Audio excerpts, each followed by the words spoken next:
Hello and welcome. This is Notibot Yenji. I'm your anchor. Name. In the past 24 hours, the world has witnessed a dramatic escalation of tensions in the Middle East.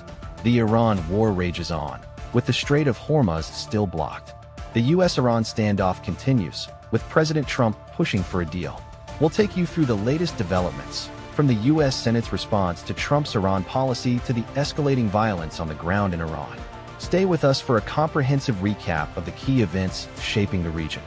As tensions escalate in the Middle East, the world waits with bated breath for a breakthrough in the Iran conflict, a crisis that has been brewing for weeks. A new escalation in the ongoing conflict between Iran and the United States has taken place, with a significant incident occurring at a U.S. military base in Saudi Arabia. On Friday, multiple U.S. service members were injured in an attack on Prince Sultan Air Base, according to sources. The attack, which involved Iranian missiles and drones, resulted in 2 Americans being very seriously injured and 8 others suffering serious injuries. This incident brings the total number of U.S. service members wounded in action to over 300 since the war began. The attack has drawn international attention, with the U.S. and its allies in the region condemning the Iranian actions. The incident has also highlighted the ongoing tensions between the U.S. and Iran, with President Trump calling for the Strait of Hormuz to be reopened. Speaking at a Saudi-backed investment conference in Miami, President Trump referred to the waterway as the Strait of Trump before correcting himself. The situation remains volatile, with emergency responders responding to multiple incidents in Israel. A man died in Tel Aviv following a missile attack, while 2 others suffered mild injuries. The incident has prompted a heavy presence of emergency responders at the scene, with the main road partially cordoned off. The U.S. has since deployed the USS George H.W. Bush aircraft carrier to the region, in response to the latest development. The deployment is part of the Bush Carrier Strike Group's area of responsibility, overseen by U.S. Central Command. The situation remains under control, but tensions remain high between the U.S. and Iran. As the U.S. teeters on the brink of war with Iran, a dark reality is unfolding, one that threatens the very foundations of American democracy. The United States military operation in Iran, codenamed Operation Epic Fury, has exposed the erosion of American democracy. On February 28, 2026, without congressional debate or public deliberation, the U.S. launched airstrikes on Tehran, killing Iranian Supreme Leader Ali Khamenei and multiple senior officials. This move has sparked widespread condemnation, with many questioning the legitimacy of the operation. According to reports, the White House's legal rationale was collective self-defense under the UN Charter, but critics argue that the U.S. was not under attack. Iran had not struck American soil, and the administration's own statements on the operation's aims have been conflicting. Administration officials released statements ranging from ending Iran's nuclear program to outright regime change, with no clear congressional mandate or democratic debate to support these claims. Senator Andy Kim, a Democrat, expressed frustration with the lack of transparency and strategic clarity. "The president has really boxed us in and put us on the hook for things that we haven't discussed as a country," he stated. When senators demanded classified briefings, they largely received stonewalling. The operation has also raised concerns about the role of social media in shaping foreign policy. On the same day the operation was launched, President Trump posted on social media about winding down the conflict, only to threaten to bomb Iranian power plants if the Strait of Hormuz was closed. This performative chaos has left many wondering about the true intentions behind the operation. The incident highlights the dangers of unchecked executive power and the erosion of democratic institutions in the U.S. As tensions escalate in the Middle East, Senator Rubio offers a promising alternative to a full-scale invasion, sparking debate about the role of U.S. ground troops. Good evening. I'm Journalist Name, and this is a special report. We're coming to you live with the latest updates on the escalating tensions in the Middle East. In a surprise statement, U.S. Secretary of State Marco Rubio announced that the U.S. can achieve its goals in the region without deploying ground troops. This comes as the war between the U.S. and Iran continues to intensify. The latest development occurred earlier today when Iran took control of the Strait of Hormuz, a vital waterway that connects the Persian Gulf to the open ocean. The Strait of Hormuz is a crucial choke point for global oil supplies, and its control by Iran has raised concerns about the potential for disruptions to the global energy market. The U.S. has imposed sanctions on Iran in an effort to curb its nuclear program, and the situation has escalated into a full-blown conflict. Tensions have been building for weeks, with the U.S. and Iran engaging in a series of military exchanges. The U.S. has also launched a series of airstrikes against Iranian military targets, in response to what it claims were attacks on its personnel and equipment.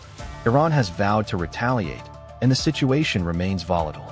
The U.S. and its allies in the Group of Seven are locked in negotiations to find a peaceful resolution to the conflict.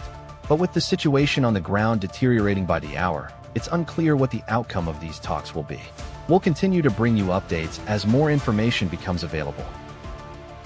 As global leaders gather for the G7 summit, tensions over Russia's ongoing conflict in Ukraine and Iran's nuclear crisis will take center stage today. The G7 foreign ministers gathered in the French countryside for a two-day summit aimed at addressing the ongoing Russia-Ukraine and Iran wars. The summit, which began on Thursday, brings together the foreign ministers of the world's 7 largest economies to discuss ways to balance their efforts in these two key conflicts. The meeting is seen as a crucial test of the G7's ability to work together on global issues. U.S. Secretary of State Marco Rubio is expected to deliver a blunt message about the United States agenda on Friday, which is likely to shape the discussions at the summit. Rubio's visit is also seen as a response to Russia's growing tensions with the West following the recent Ukraine crisis. Analysts expect the summit to be a tense affair, with the G7 member states struggling to find common ground on their approaches to the two conflicts. The Russia-Ukraine war has led to a significant escalation in tensions between Russia and the West, while the Iran crisis has raised concerns about the potential for further conflict in the Middle East. The summit is also seen as an opportunity for the G7 to demonstrate its commitment to global governance and norms, particularly in the face of the World Trade Organization's warning about the erosion of global trade norms. The meeting is taking place against the backdrop of a rapidly changing global landscape, with rising tensions between major powers and growing concerns about the impact of the conflicts on global stability. Following a surge in tensions in the Middle East, Israel has escalated its military action, targeting Iranian nuclear sites, sparking warnings of a potential backlash. Israel has launched a series of strikes on key infrastructure sites in Iran, targeting a uranium facility, steel plants, and a heavy water complex.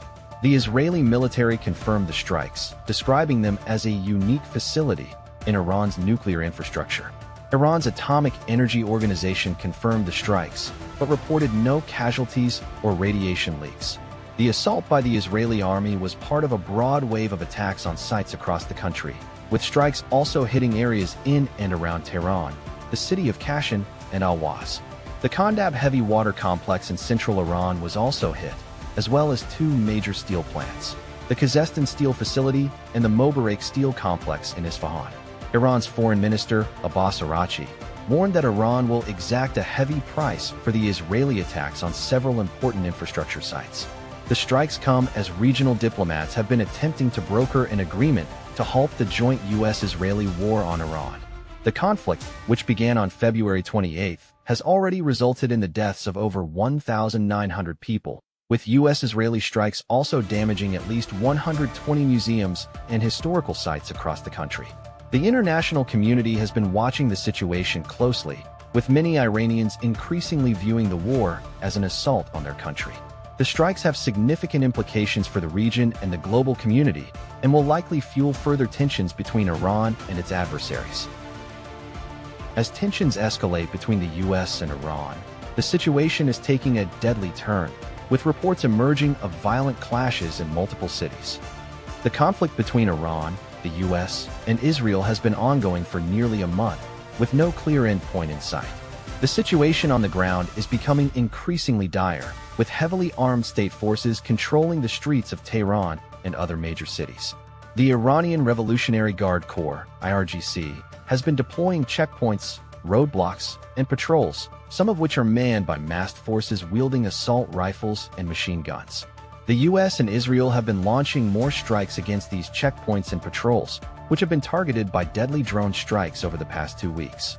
The Iranian government has been urging its citizens to stay in their homes and wait for a clear signal to take to the streets and overthrow the Islamic Republic. Despite this, state-backed gatherings are taking place in numerous mosques, city squares, and streets, with residents being invited to join by loudspeakers. These gatherings are aimed at denouncing the U.S. and Israel and expressing support for the theocratic establishment that has been in power since Iran's 1979 Islamic Revolution. The situation is becoming increasingly polarized, with the Iranian government seeking to maintain control on the streets and the U.S. and Israel urging Iranians to take to the streets to overthrow the Islamic Republic.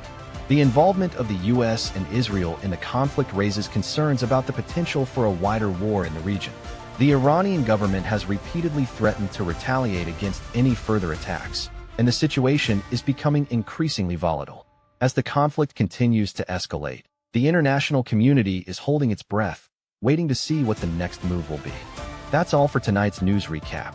We've covered a tumultuous week in international relations, with tensions escalating between the U.S. and Iran and ongoing conflicts in the Middle East. We'll continue to bring you updates as the situation develops. Thank you for watching. If you want to stay informed on the latest news, be sure to subscribe to our channel and hit the notification bell. We'll see you in the next video.